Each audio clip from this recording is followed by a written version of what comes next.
Mawana moto oyo atelaka moto, mawana oyo ateke lika na ye pana moto, kasi sengo na oyo atelaka Yesu Kristo libanga na talo pambate, ba banso batelaka motema, ba yokisa makasoni soki mokete, na bino banso, ba bozui libakwa kolanda basango ba Kristo mokolo mwa lelo to tombe na bino banso, bolandi malamu. Donc la connaissance. Puisque tu as rejeté la connaissance, je te rejetterai.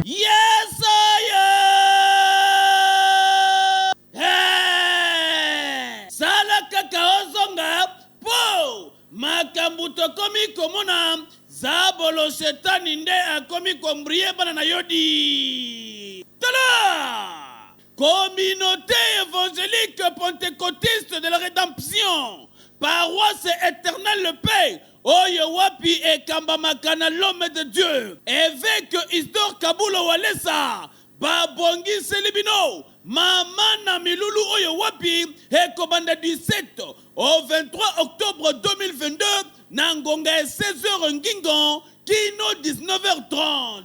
Banana Nzambe tout, Boya Kokuta Bisoawa, na commune Ngaliema, na avenue Escorte numéro 31, référence entre Ngulu, Okozala Mobimba, et Bongo Mamana Likambu Yangoyo, Kamata Stilo, na carnet na yo Okomadi. Les moissonneurs, dans la destruction des marques sataniques, par révélation et biloko oyo, Ndeko ya Congo, Convention des moissonneurs, 4e édition, Yango, évêque Isidore Kabulo Walesa, alobi boya na bino ebele, boya kobika, par révélation, ya biloko bon moment na kati ya Biblia. Angaye, ya boye, bongo ngai na zanga, na ozanga te. Beaucoup pour na mutuna bopesi biso. Il y a solo Bible lobby que dans le cœur de l'homme il y a plusieurs projets, c'est les desseins de l'Éternel qui s'accomplissent. Tozala kina makanisia ko bongisa 4e édition na biso ya convention lolenga momesano mais le ezali mokolo auto bandi convention na biso. Il y a 4e édition na biso ya convention de moissonneurs. Oh maman ya likambo ezali le moissonneur dans la destruction de marques sataniques. Parce que dans le premier jour, moté à la kisibiso, ba définition, bandimola, il y a le mot moissonneur, il y a le mot destruction, le mot marque et puis le mot satanique. Na nyonso wana le message phare au libota na Nzambe sengeli comprendre que na kacha bomo na biso tozana bilembo o ezo mona na te mais ezo affecter négativement nos vies. Po bilembo wana mutu moko kaka za na makoki ya kolongola yango eza Yesu Masiya. Yango biso astanke ba moissonneur na kati ya 4e convention na biso, Dieu avec les mandats de Dieu, nous sommes là pendant une semaine. Aujourd'hui, le Saint-Esprit a vraiment agi. Nous avons senti la présence du Saint-Esprit. Et comme c'était l'évêque lui-même, l'évêque auxiliaire Kabulo Kazadi, qui a prêché et qui a amené les enfants à la prière, il y a eu des manifestations du Saint-Esprit. Et demain, il y en aura encore plus. Parce que le Saint-Esprit agit tous les jours. Et il y a eu vraiment des délivrances. Il y a eu la destruction. Et nous remercions notre Seigneur parce qu'il était présent et il agit. Oya les ambassadeurs pour Christ apese na mokuse na bokamba miya mosakoli gari kenge bango basangana ki lokola lomingo nyonso pona koyoka liloba na Nzambe pe pona kopambola nkolo oyo alinga bango yambote bango balinga ye yawe oyo abatelaka bango yawe oyo azali nyonso pona bango boyeba ete mokolo yango mosakoli Samuel nde ayebaki na kolesa libota ya bana Nzambe alobaki nini tolanda yene lobelia Olivier Mukendi Chibango. To continuer kaka na matériel à la fois passée l'écoute d'un serviteur totalité était koyoka Nzambe eze bandeli ya grandeur ya bomo ina biso parce que Nzambe a révélé un secret to pesi passage ya Daniel 2 oyo eloko ezalaki impossible mopo ete ayebaki koyoka Nzambe azwaki oza na kati ya Nzambe impossibilité mpe akomisaki yango possible totalisi bana Nzambe particulièrement lelo batambola na bomoi ya adoration balonga d'abord na vie à péché parce que moto azali na lisumu na bomoi na ye akoyoka nzambe te abitie na bacondition moko boye oyo moya yoka nzambe akoka yango te. Donc olongoli lisumu na bomoi na yo omene une vie d'adoration elingi koloba nini présence ya nzambe etalisaka mabe na kati na biso ntango tozali koadore nzambe tozokɔta na kati ya présence na ye on a présence ya nzambe salite ata moko efandaka te nzambe akotalisa biso bosoto oyo yosengeli vrai adorateur oyo aza serviteur ya malamu akolongola mpo ayoka nzambe na niveau mosusu mpo ete dimension spirituelle eza na baniveau amata epi melo totalisi mpe ete neti David na tabernacle na ye azalaki kosala 24/24 continuellement na koadore nzambe eta wana ekolamusa biso toyokaka nzambe à tout instant. Yango moni na psaume 57 verset 9 David azoloba je réveille mon âme, réveille-toi mon âme, réveille-toi le luth et la harpe, je réveillerai l'aurore. Elingi koloba ete akolala te à tout instant azanga to azanga te akokumisa nzambe azanga alia to alia te akopesa nzambe merci lolenge ya kopika bongo eko maintenir kondima na ye eko maintenir motema na ye ekele na banganga te eko maintenir motema na ye koluka kaka nzambe parce que à tout instant aza na kati ya présence na ye totalisi ete adoration ezali kisi monene oyo ekei koréanime moto asa lembaki yango tolobi ete l'adoration a le pouvoir de réanimer un homme. David azoloba na psaume 42 6 pour nous ça. Alors oh mon âme pourquoi t'as battu, oh mon âme pourquoi gémis-tu, ozo kapasi pona nini na kati na ngai kumisa nzambe espérer na ye nzambe akosala. Voilà un peu le message de pesi na bana nzambe lelo bae ete koyoka nzambe ezali nzela ya grandeur ezali nzela oyo moto azoyoka nzambe adasu moninga na ote asi ya mati dimension lolenge nini ya koyoka nzambe na koboya lisumu lolenge nini ya koyoka nzambe na kozala ko moto oyo azomene une vie d'adoration vie oyo ezali pene na nzambe. Voilà le message autopartagé na bana nzambe na mokolo.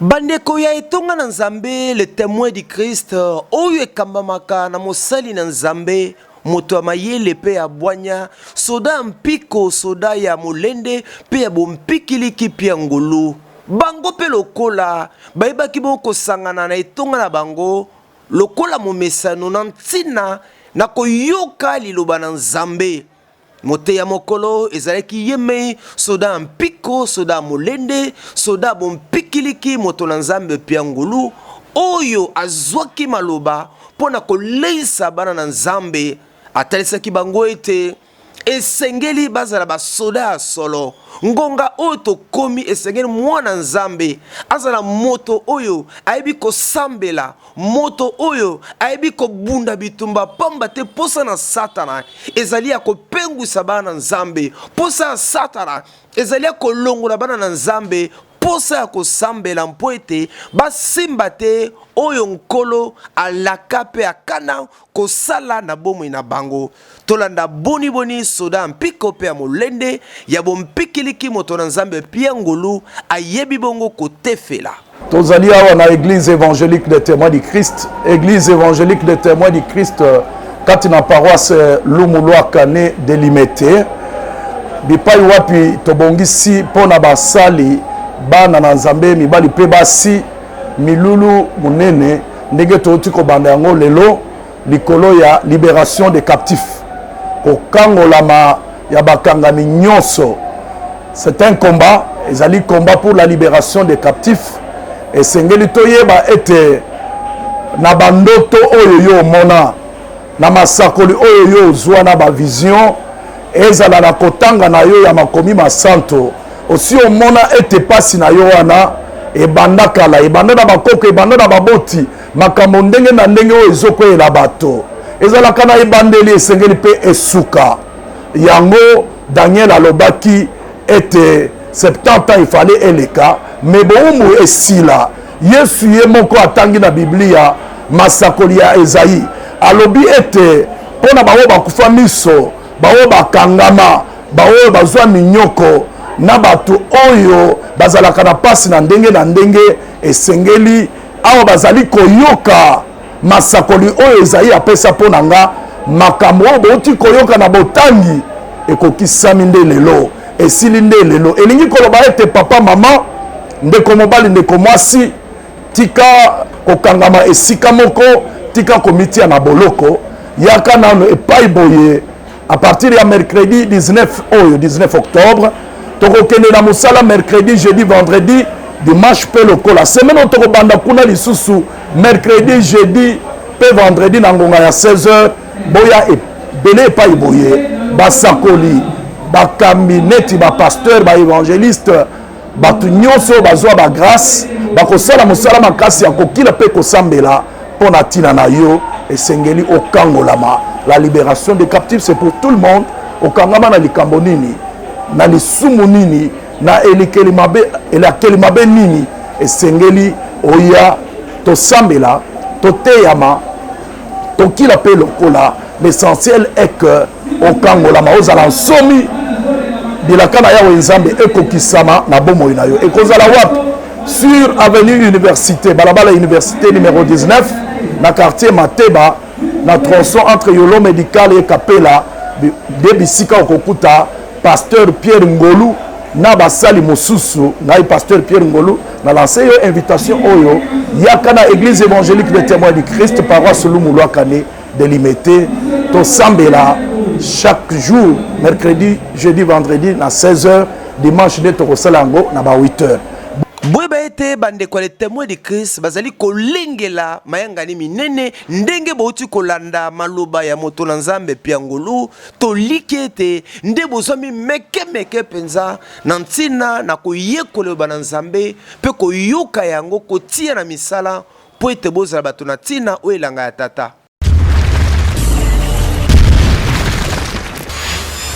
Na mbilinga oyo zai koleka na ekolo na biso mikolo miye na o etali kombo ya kitoko kombo lokumu kombo eleki ba kombo nyonso na mokili kombo na Yesu Kristu kombo esikola biso moto na nzambe bushiri alobi ete ye akokaki kokanga monoko te na boya ba kotelemela ba ebonso bazali kokokanisa Yesu Kristu na ba kombo ya mokili oyo.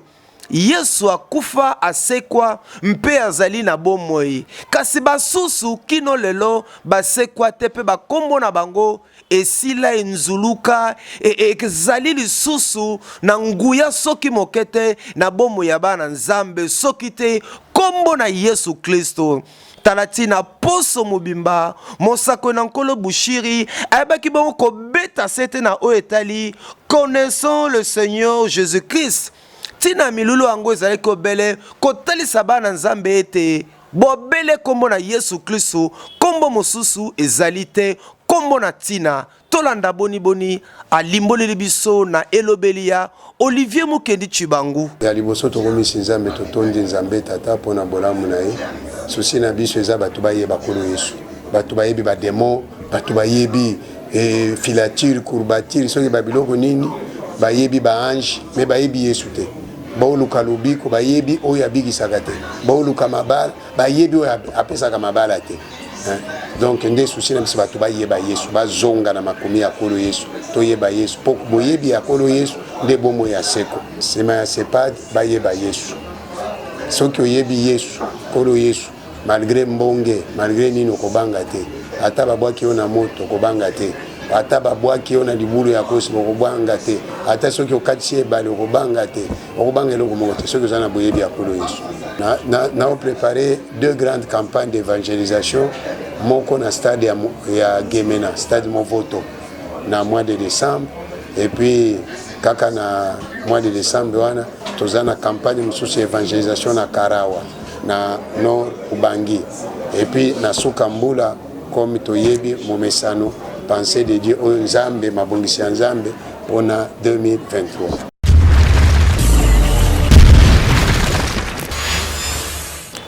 Azali lisusu na bomoite ezali bongo moto na nzambe José Mulamba oyo azalaki bongo moko basali na nzambe na centre évangélique Arche Alliance ya Masina première extension ya la borne abimaki mokolo ya mitano aposeleki lokola moto nyonso akendaka mosala kasi mokolo wana azongaki te ezalaki mokolo na ye ya suka. Moto na Nzambe José Mulamba ndenge bozali komona na bilili atiki biso na liwa somo na liwa oyo tozali kososola penza malamu mingi te, kasi Nzambe oyo moto na Nzambe José Mulamba asalelaki na bomoi na ye ayebi nyonso. Tola na mwa muke mateya oyo ateyaki wana azalaki na ino na bomoi. Pourquoi lèvons-nous? Lèvons-nous, nous avons des valeurs à transmettre au monde, l'Église. C'est maintenant que tu dois faire ton travail. C'est maintenant que tu dois démontrer que tu es le sel de la terre. C'est maintenant que nous devons démontrer que nous sommes la lumière du monde. Mongongo oyo tokoyoka yango lisusu te. Esepelisi Nzambe kobenga ye na liwa somo, kasi toyebi ete Nzambe ayebi nyonso. Nzambe ayebi nyonso. Nzambe ayebi nyonso. Tokoki kokosa bato kasi bakosaka Nzambe te. Ce qu'un homme aura semé, il le moissonnera. Oh nkolo sunga biso teba polele polele tina ya liwa ya mosali na yo.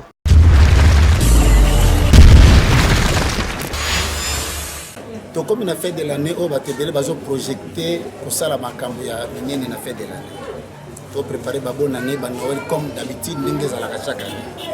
Mais là on est sa batoza ne loko moko nzamba lobana. Ekeza chapitre 6 à 8 à l'obébo. Il y a un temps pour tout, il y a un moment pour toute chose, mais il y a malheur à l'homme, c'est que personne ne connaît ce qui arrivera. Et comme tout ça, c'est vrai qu'on a fait de l'année. Mais qu'est-ce que c'est? Est-ce que vous avez vu là vous avez vu comme là vous avez fêté bonne année, vous avez fêté Noël. Oh, des gens ont passé le 1er janvier octobre. Vous avez une reconnaissance, mais nous avons projeté comme année à Sika.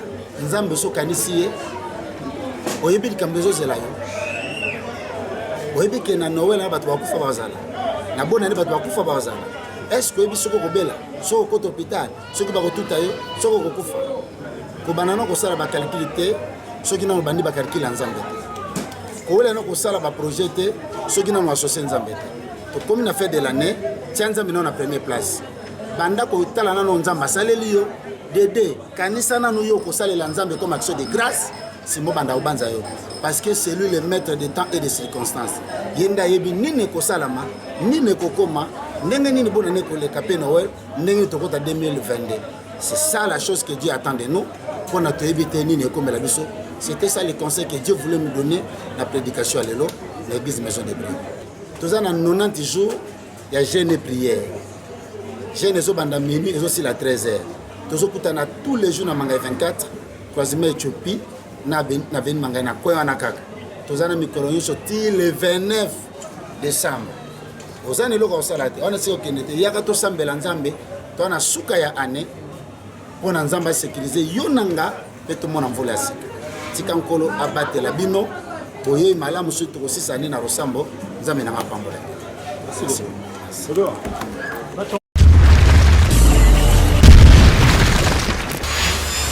Olivier Mukende Chibango ndenge pesinga libaku ya koleka na journal télévisé chrétien JTC ozali kokamba. Bravo ndeko Olivier pona musangu nye nozo sala. Ndeko Olivier Mukendi nazo répondre na question na pasi pe na motema. Ndeko Max andoya kozala enseignant azali journaliste assez spécialisé dans le domaine de l'église azali pe assistant social formé pe qualifié. Côté anabiso ezali mabete Bible zosenga biso na occasion nyonso to prêcher évangile. Mais loko zosalanga pasi pe mawa mikolo komona eza basali oyo bakoti ba wenze bakoti na balabala na bano tozobenga ba orphelin bani tike ndenge bango benga bango salisa mo ni tike aliaka na 500 francs aliaka na 1000 francs congolais.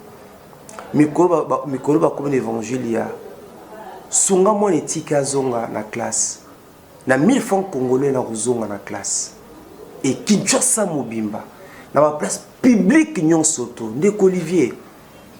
Même si na nga kolobela ngo mingi te nde na lobaki Olivier Mukende nazala assistant social na tengi na Institut national du travail social INT son sigle et na yekoli ba phénomènes sociaux Na yekoli makambo etali les enfants en situation difficile.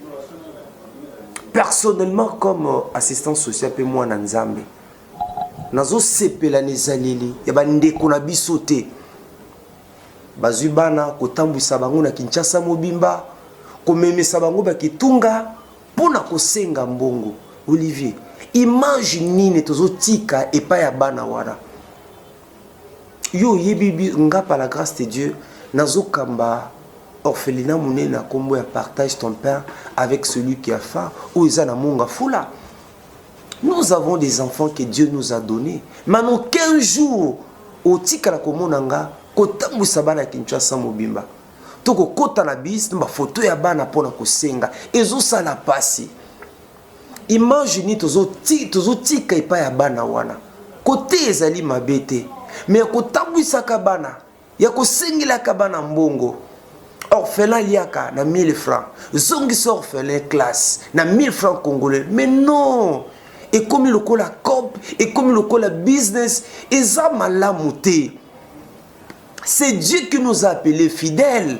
Ngana vana kana phénomène ka mutakoti.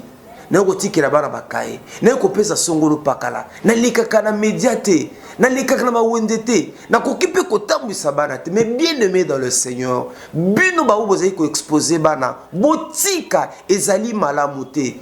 C'est une mauvaise image. Tokotika nini pa bana wana. C'est vrai, pour diverses raisons. Bana wana va se retrouver dans maboko na biso. Mais ils ont un papa. Ils ont leur Dieu. Et biso, le kola ba encadrer na bango. Biso ba autorisé ko accompagner bango. To komi ba boti na bango. Nina tuna bino mutuno Olivier pona ko silisa. Bino bo tambola na bana. Bino ba bo koti ba wende Kinshasa mobimba pona ko sengela bana wana mbongo. Bokoki ko sala ngo pe pona bana na bino. Tika ete Nzamba pambola bino.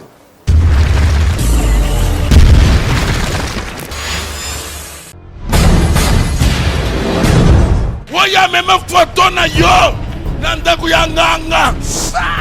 Oya meme ko mona yo na kindoki.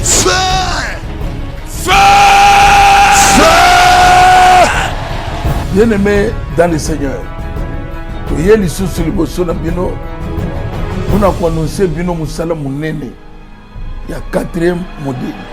Si on a biso ko silisa 3e modèle, où ils allaient dire ya femme de mon homme. Suka musala changement so kota na bino. Vous allez na 4e modèle, où ils allaient ko bande dimanche le 2 octobre. Ils ont que jusqu'au 17 mais le 18 décembre. Tout silisa. Kozanga te bien-aimé, puisque vous allez musala munene où ils allaient lier na prière. Sous thème na biso, ils allaient délivrance des esprits qui provoquent des situations difficiles dans la vie de Dieu. Dans la situation difficile, tous ont une souffrance, tous ont une maladie. Toujours mon échec, toujours mon misère, toujours mon pauvreté. Mais l'esprit wana diable zana yango. C'est mieux au y découvrir comment on doit s'arranger pour créer souffrance dans la vie na yo, fin de fin au fukamela ye. Nenga yebsaki nkolo fukamela ngai. Na moment nini o Yesu asali 40 jours 40 nuits zale zuye na moma ya nzala wana alobi na yefukamela ngai ekomama okofukamela kaka Nzambe mpe okosalela kaka ye yebisa ndeko ya quartier ke mosala monene ezobanda na grande communauté aseka mosala oyo ekozala masanga na biso nyonso. Dans ce cas bandal, nous avons un numéro 2. Référence des maisons communales. Nous connaissons la prière et nous avons lundi jusqu'au vendredi. Nous allons de 17h à 19h30. Kozanga te moninga. Dimanche, tozobanda de 8h à 12h. Chaque vendredi, toza na veillée monene. Où tozobanda de 0h jusqu'à 4h30. Yomu toza na problème, solution na yo na 4e module. Boya ebele ko expérimenter puissance ya nkolo na biso Masia boya kufaki mpaseki na nzela ya Mungu na ye ekwela bango na mutwa lelo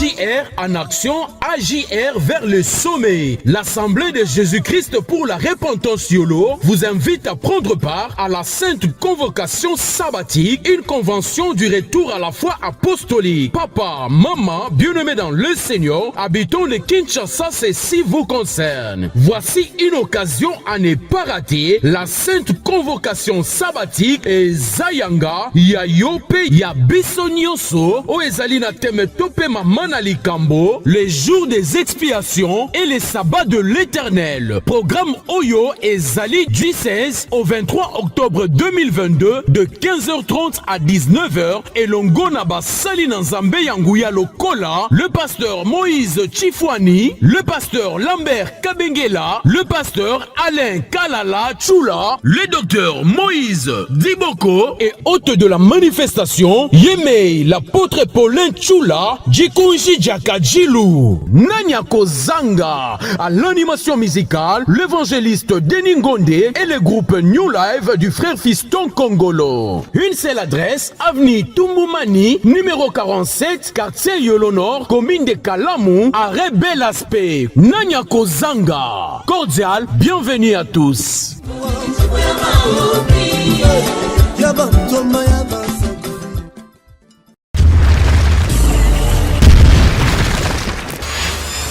Bana ya Kinshasa, bana ya Congo Brazzaville, lelo cybercafé Jafar na ye pona ko annoncer bino début ya DV Loterie. DV Loterie esili ko banda. Yango wana moni to fungoli grandement ba porte na biso ya ba cybercafé nyonso pona ko yamba bino DV à tour oyo et betama sans passeport ndenge boyebi na annoncer ki bino pour y permettre lelo mutu nyonso o azana besoin ko beta DV. Comme tout ça Mathéo na sala passeport donc devezo betama sans passeport année oyo condition à passeport ezali sous-souté pour yo oya obeta DV na yo toza préparé pour la royamba bino nyonso o pona ki cybercafé Jafar na bandi bo mona ndeni to bungisi ba salle na biso personnel na biso azawa na pona royamba bino quel que soit nombre bo rozala ba cyber na biso to royamba bino na ba informaticien na bino Montu komi tungisa te ba place eza pona montu nyonso. Ane oyo boyebi prix na biso to kitisi yango na $5. Et puis tango o gagné cybercafé Jafar toza wana pona kozwa bino en charge. Prise en charge na cybercafé Jafar ezali boyebi biso watu to memaka bato lokola bomoni to memi na ndeko Jérémy oya journaliste to memaka na bato mosusu chaque fois. Cybercafé Jafar to bengi ba diplômé d'état nyonso ya RDC na ya Congo Brazzaville. Tozo kebisa bo sala très attention, ils ont la cyber alors kuta ou bazo sala la combo ya Cybercafé Jafar. Na bon marché tozali na croisement des avenues titre foncier na Flambeau pene ya Robank. Tozali sous na Cybercafé na biso oyo ezali na Chango na quartier 1 na Masina na rond-point Victoire na immeuble Mayalos Intermatonge 2 place au restaurant DFC Zali comme référence beaucoup bon na Cybercafé Jafar na Kasavubu en diagonale il y a Carrefour de Jeunes na Kitambo magasin tozali Penea Shop Vodacom kaka place restaurant DFC Zali pour na bana ya Brazzaville tozali bungu wana na Mungali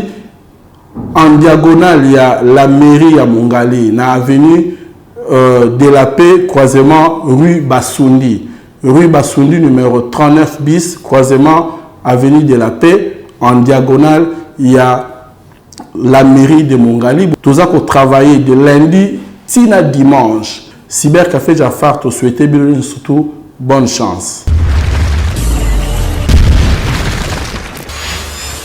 Makambo maye mazali koleka mikolo miye na masanga mabiso makopesa pasi mingi pamba te komona lolenge ya kobunga oyo ekoti na ngambo ya basali basusu ezali kosala pasi pe mawa komona moto kolinga ekelamu koleka mokeli na nyonso toyebi te ezali nini pe toza kotuna motuna bazwi yango wapi bolanda ya bino moko. Jésus s'est fondu dans Branham. Jésus a pris la forme de Branham. C'est cela qui change nos vies. Que quelqu'un crie Alléluia. Quand vous voyez Branham, c'est Jésus fondu dans un homme. Après Branham, Jésus. Et je vais vous dire que c'est Jésus en question est déjà venu. Non, je n'entends pas d'amen. Jésus pour nous est déjà venu. Les pentecôtistes vont manger la chair. Des chairs qui sont brouillées par le credo. Mais je bénis Jésus-Christ. William Branham ne peut pas mourir. Dis à ton voisin, il ne peut pas mourir. Matea lokota ese koti penza na ndako na Nzambe yoka lisusu. Mais quant à l'amour de Branham, ça vous n'allez pas diminuer ça. Oui frère, je vais choper même quelqu'un. J'aime Branham plus que Jésus. Il y a quelqu'un. Ça c'est quoi? Ezali na kombo mokote oyo epesemela biso pona lobiko kaka kombo na Yesu Kristo kombo ezali likolo na bakombo nyonso tolanda. Vous savez, celui qui adore Branham c'est un animal.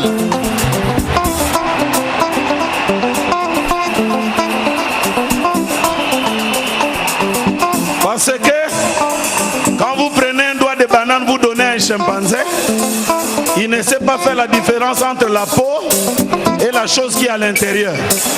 Il mange et la peau et la... Because I'm not going to say that. J'aime Jésus. I love Jesus plus que moi-même. More than myself. Je l'aime. I love him plus que ma femme. More than my wife. Je l'aime. I love him plus que mes enfants. More than my children. Je l'aime. I love him plus que mon pays. More than my country. Je l'aime. I love him. Ah, merveilleux. Merveilleux. Plus que tout ce que j'ai. More than anything I have. Hallelujah. Bozalaki ebele ya kolanda basanga ba Kristo mokolo mwa lelo tika ete nkolo apambola bino mpe azali yano na mikumba mya bino bolembete basolisanga miso na biso